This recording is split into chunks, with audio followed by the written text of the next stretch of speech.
Man, I'll never forget when me and MP were 16 years old, playing for Wolfpack and Dynasty, 2 club league teams back in Plainview, Illinois. I remember I told MP he needed to shoot more if he wanted the scouts to notice him. Can you believe that? Me telling MP he needed to shoot more?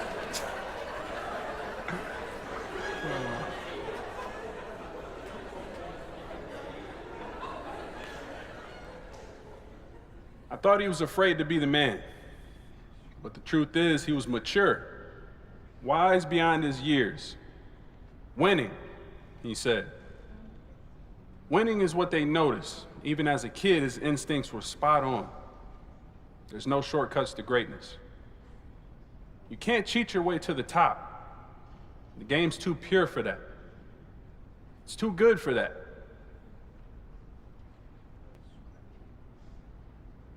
Every generation has its GOAT.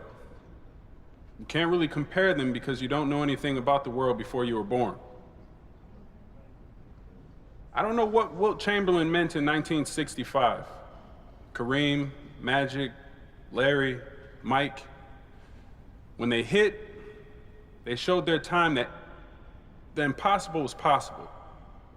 But for those of us who came after those greats, We need new heroes to break new barriers. A kid from Illinois had the same dream millions of kids all over the world do: to become the greatest basketball player of all time. Not only that, he dreamt of being part of a historic dynasty. You know, we grew up hearing about the Bulls and their 6 championships. 6 championships. I mean, how do you even do that? That's like someone landed on Mars. Neil Armstrong took one giant step. Truth be told, MP got away with 3 steps or more a lot. But if anyone was going to make the impossible possible, it was always going to be him. May I present the latest, greatest Naismith Hall of Fame inductee, MP.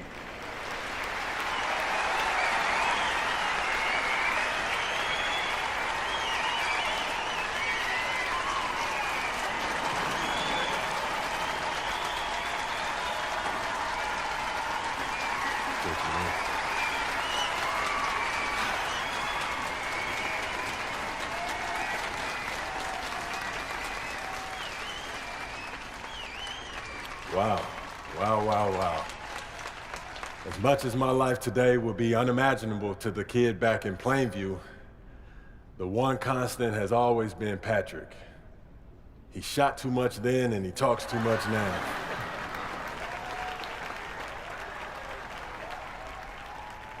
What makes a Hall of Famer? It's not any one thing, and it's not the same thing for any 2 players. But there are 2 qualities shared by every Hall of Famer: what we bring as individuals and what we bring to our teams. As an individual, I brought a couple things to the table. I broke the unbreakable record, Wilt Chamberlain's 100-point game.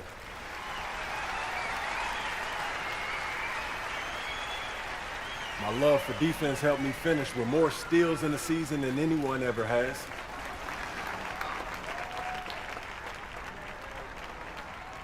One record I'm especially proud of is having made more threes in a season than anyone else.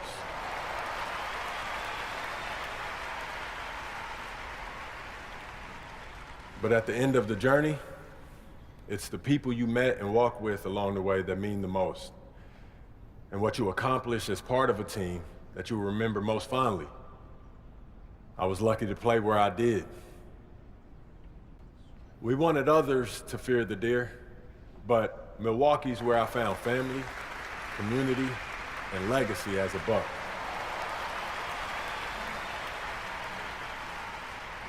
The things we accomplished,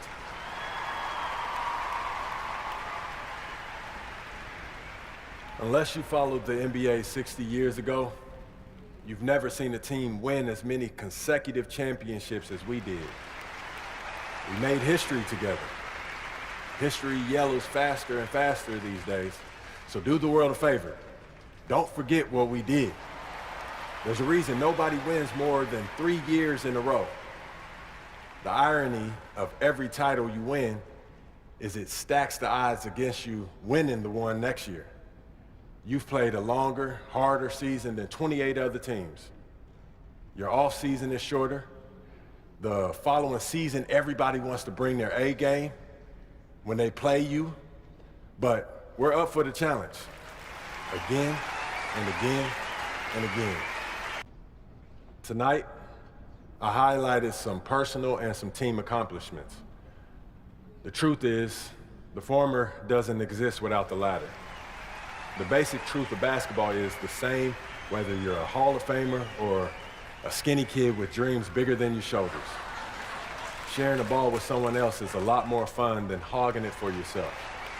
I couldn't be more proud to share this honor with you today, and I couldn't be more proud of the people who helped me get here.